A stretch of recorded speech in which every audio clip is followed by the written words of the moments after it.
நேர்கள் அனைவருக்கும் சுந்தரி சீரியலின் சுவாரஸ்யமான கதை பகுதி. உடல் நலம் குறித்த வதந்திகளுக்கு முற்றுப்புள்ளி வைத்த சுந்தரி சீரியல் நடிகை.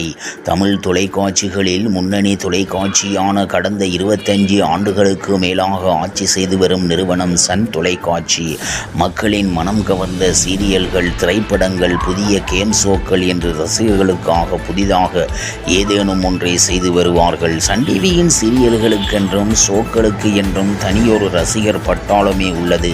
அனைவரும் அறிந்ததே. பல சீரியல்களும் ரசிகர்கள் மத்தியில் செம ஹிட் அடித்துவிட்டன. கொரோனா தாக்கம் காரணமாக 3 மாதங்கள் ஷூட்டிங் நிறுத்தப்பட்டு பின்னர் தொடங்கியது. கொரோனா பாதிப்பு காரணமாக சில தொடர்களில் நட்சத்திரங்கள் மாற்றப்பட்டனர்.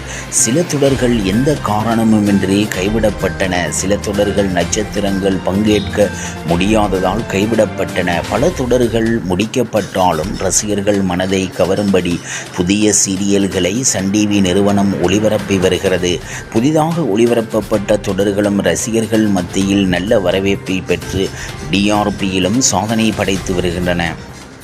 சன் டிவியில் சமீபத்தில் ஒளிபரப்பை தொடங்கிய தொடர் சுந்தரி. இந்த தொடரின் நாயகியாக கேப்ரியல்லா நடித்துள்ளார். இவர் டிக்டாக் மூலம் ரசிகர்கள் மத்தியில் மிகவும் பிரபலமானவராக மாறியவர். இந்த தொடரின் நாயகனாக ஜிஷ்ணு மேனன் நடித்துள்ளார். ஸ்ரீ கோபிகா முக்கிய வேடத்தில் நடித்துள்ளார். இந்த தொடரில் நடித்து வரும் கொரோனா பாதிக்கப்பட்டு பின்னர் மீண்டும் ஷூட்டிங்கில் கலந்து கொண்டு வருகின்றனர். ஒரு யூடியூப் சேனல் கேப்ரியல்லா மிகவும் சீரியஸாக மருத்துவமனையில் அனுமதிக்கப்பட்டுள்ளதாக செய்தி வெளியிட்டுள்ளனர். இது முற்றிலும் தவறான விஷயம்தான். நலமாகத்தான் இருப்பதாக தெரிவித்துள்ளார் கேப்ரியல்லா.